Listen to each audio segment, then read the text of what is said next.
Because the elders say, you know, what we choose to focus on becomes our reality. Are you choosing to focus on what you're trying to move away from, or what you're trying to move towards? And so you wonder why things are repeated over and over again. Then Einstein said, you can't solve the problem with the same consciousness that created the problem. And the consciousness I'm talking about is disconnection from the sacred, disconnection from love, disconnection from heart. That's the consciousness we're using to try to solve the problems today. And from, a lot of indigenous spiritual leaders, this is some kind of insanity. This is crazy. We're in the matrix and we cannot see outside of it that every single solution that's on the table today in the United States and in the United Nations for solving these problems, I'm telling you, every one of them not going to work. They ain't going to work. And I'm going to start talking with my southern drawl. It's like, it ain't going to work. And I'm telling you, I ain't got no burr under my saddle. I used to practice that, I dare say, care for a spot of tea?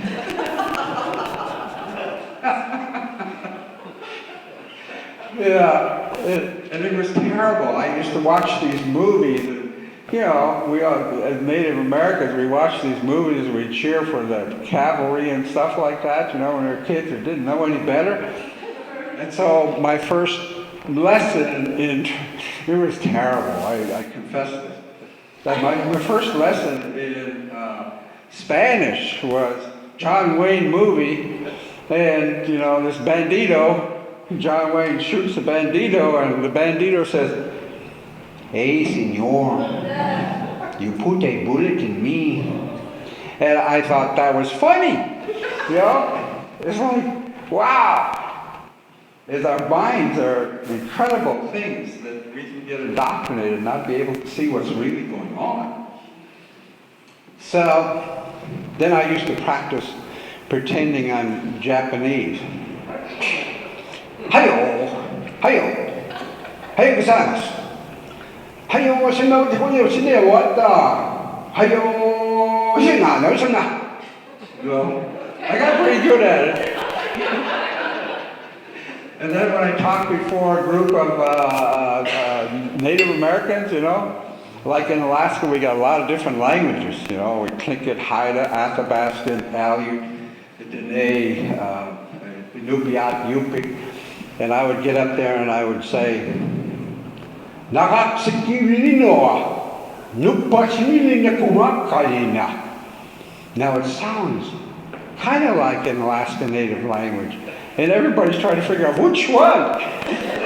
And I'm doing gibberish.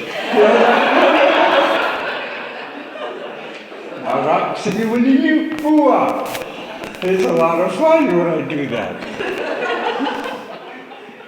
So here we are in this situation, facing some very serious things with a consciousness that is disconnected. And where did that start from? The elders say we need to look for the root cause. Western society is very good, and industrialized society is very good at looking at symptoms. So we're spending billions of dollars trying to solve the problems. We need more scientific research. We need more data. We need to pour more money at the problem. And yet no one has a clue that doing this is not going to solve anything. And where did that disconnection come from? So we look at the root cause. The drum group honored the vets in the honor song. So there must be vets in the room, and you will know what I'm saying when I talk about this. In my people, we had a period what we call the Great Death. When the Russians first arrived in the the 1700s and wiped out 80% of our people in 50 years. We still have stories about those times. You know, two Russians were betting how many Aleuts can a musket ball kill? Fire point blank, and the answer is 9. On Umnak Island and the Aleutian Chain, which is the tail of Alaska, where my people come from, the women heard, and the girls heard that the Russians from Merculieff were taking the girls and the women as concubines. And they did not want to live that way, and so they all gathered on top of the highest cliff and jumped en masse and died.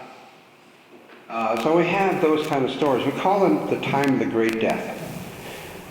And the survivors had to have been people who did not, can you imagine 8 out of 10 people killed in your life? And your entire, let's take the United States, your entire government completely stripped, all of your spiritual leaders killed on the spot along with all of their apprentices. And you are not going to speak English anymore. And your traditional way of life is gone. Whatever your way of life is in America. Imagine that, the impact of that. The survivors had to have been people who did not want to remember or feel or think anything that would remind them of the horrors that they had just gone through. When in Vietnam, the vets came back by the tens of thousands, materially significantly changed. Tens of thousands taken to addictive behavior, some of them isolating themselves up in the hills because being around human beings was painful. And, you know, some taking their heart drugs, or a combination of all of them. Sitting down and watching television for 17 hours a day, drinking himself into a stupor, and numbing out in any possible way that could be thought of.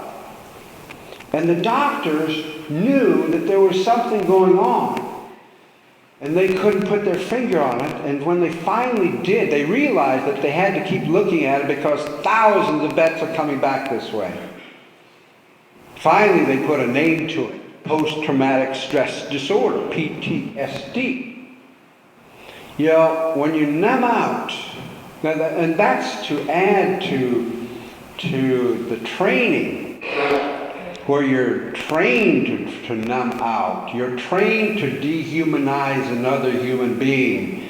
You'll call them gooks or chinks or whatever else, but not who they really are, because I'm supposed to look at that thing as a thing, not a human being. And I'm not supposed to feel a damn thing about it. And I'm going to boost that not feeling by patriotism. I am doing the great warrior thing. This is good. This is for my country. And then you go there and you see the horrors. You know, we glamorize war. It's just like history repeating itself. I feel like it's Groundhog Day when I watch these television ads about the great warrior. You know, let's go to war. And then you listen to our national leaders dehumanizing. Oh yes, we're going to, and saying it in the national media, we're going to kill Osama bin Laden. Okay? Our kids are picking this stuff up, right? And then we're going to kill the bad guys. So we reinforce separation and we dehumanize another human being by all these different strategies.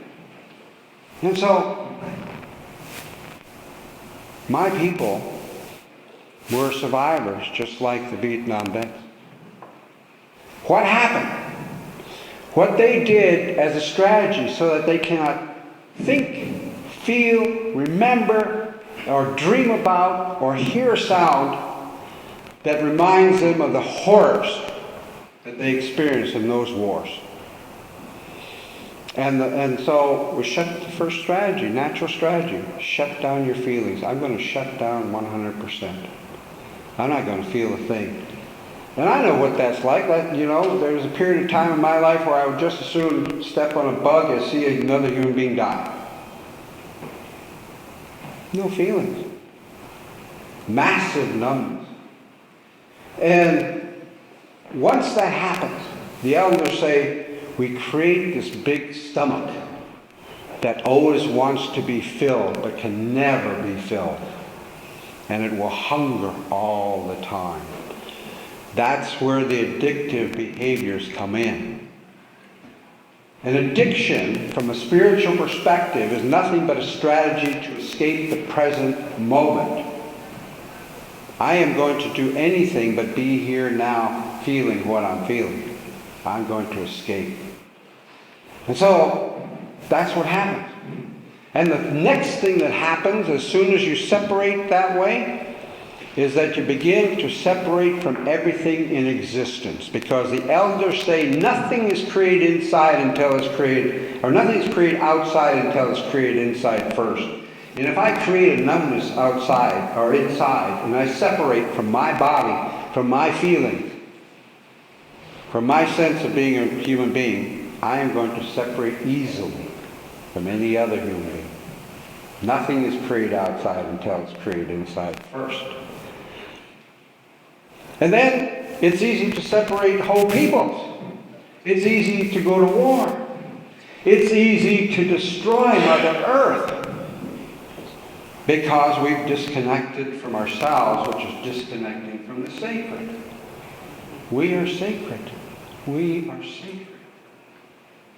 And we disconnect from that sacred. We disconnect from sacredness of all in creation.